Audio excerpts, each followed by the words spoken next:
La revista The Economist publicó en esta semana un artículo titulado From Bad to Worse, de mal en peor, en el cual habla de lo que consideran la peor crisis del presidente Enrique Peña Nieto, no solo por la desaparición de los 43 estudiantes en septiembre en el estado de Guerrero, sino por las protestas que han seguido, por el escándalo que se destapó en la semana pasada sobre la casa de la primera dama y los orígenes del dinero que hayan generado la compra de esa casa, la cancelación de una licitación del tren rápido de México, que sería uno de los trenes ligeros más primeros del hemisferio, que se canceló después de que hubo sospechas de que los chinos, quienes habían ganado la licitación, la habían ganado por medios menos que transparente.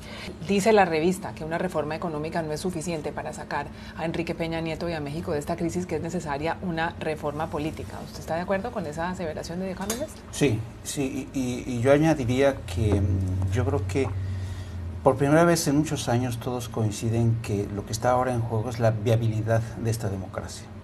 Así de fuerte es la situación, así de delicada y crítica. Y yo creo que en los últimos días hemos asistido a lo que yo considero un suicidio en cámara lenta del Estado mexicano, que se está poniendo él solo la soga al cuello.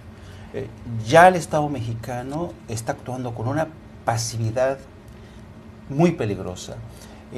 Ha reconocido, sí, el derecho de las víctimas a soliviantarse, a protestar, a salir a las calles, pero las cosas se le están yendo de las manos.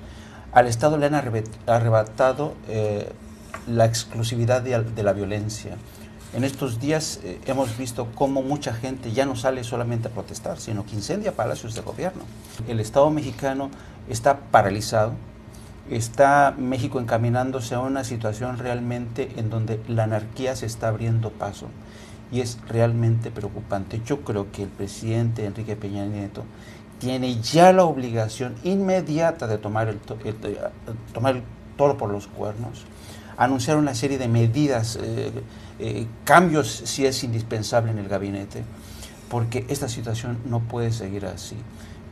De tal suerte que yo tengo la esperanza a ver si el gobierno mexicano sale de esta parálisis, que es mortal, y reacciona con una serie de órdenes y decisiones, porque la sociedad mexicana ya no aguanta más esta situación de zozobra. Héctor, en sus primeros meses de gobierno, Enrique Peña Nieto trató de ocultar y casi ignorar el tema de la violencia en la medida en que pasaba públicamente a hablar sobre sus reformas, la educativa, la reforma tributaria, la reforma energética.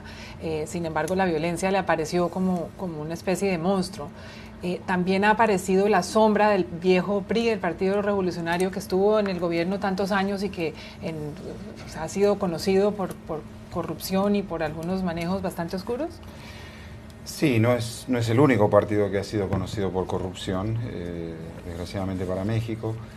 Pero yo creo que el regreso del PRI es en parte es un regreso a los 12 años anteriores, o sea, al siglo XX. Como si no supieran qué ha cambiado en México en los 12 años que estuvieron fuera del poder. Entonces fueron ni siquiera donde lo dejó Zedillo, que Zedillo dejó un México democratizado, con instituciones, con elecciones transparentes, sino el México que dejó Salinas. La manera de gobernar es muy similar y es como si estuvieran en 1994, estamos hablando de hace 20 años. Lo que aquí eclosiona además es un pacto oscuro que no se puede sostener más, que es el pacto entre el gobierno central, entre el gobierno federal y los gobiernos regionales, que les han dicho, ha habido un pacto donde ustedes hagan lo suyo en sus estados y en sus municipalidades, si necesitan hacer negocios con los carteles, háganlos, pero déjenos a nosotros tranquilos. Y esto ahora ha eclosionado, no hay manera de ocultar eso. Iguala es un caso entre muchísimos más, el país entero lo sabe, y eso es una bomba que le ha explotado al gobierno en sus manos y muestra una absoluta ausencia de empatía, que es la familia presidencial, digamos, el presidente, su esposa, la hija, donde muestran una absoluta ausencia de empatía con el sufrimiento de un pueblo que no puede seguir viviendo en esta violencia, donde nadie sabe cuándo llega a la casa al regresar del trabajo, de la escuela o de lo que sea. Y esta es la crisis del Estado, es una crisis de gobernabilidad enormemente profunda, seria, y de resolución muy complicada, donde no llego a alcanzar qué podrá hacer Peña Nieto, que se lo ve tan falta de contacto con la realidad, de intuición inclusive política, cómo reaccionar ante esto. Bueno, en vez de ir a China debía haber ido a Iguala, a poner la cara que después de todo es el presidente. Jaime, usted justamente en Colombia esta semana entrevistó al presidente Juan Manuel Santos y en la entrevista que sale publicada hoy en El Universal hablan de algunos paralelos entre México y Colombia. ¿Cuál fue la frase, lo que más le impactó a usted que le dijo Santos sobre algún tipo de espejo entre la situación colombiana y la mexicana? Me dijo, bueno, México, serénense, son capaces de recuperar la paz y la tranquilidad, ¿no? Es el líder político que sabe muy bien lo que ha sido estar en una guerra de casi 50 años, con 230,000 muertos, 6 millones de víctimas.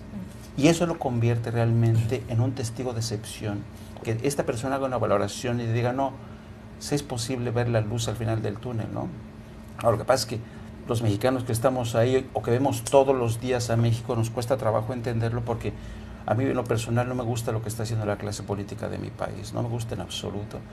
Y bueno, ha sido una reflexión interesante en cualquier caso que ayuda a poner en perspectiva lo que puede ser, lo que fue el pasado de Colombia, que se puede comparar con el México de hoy, y me gustaría que el futuro de México fuera como el presente de Colombia. También muchos latinoamericanos se preocupan sobre el futuro en el corto plazo de otros países que pueden terminar como México.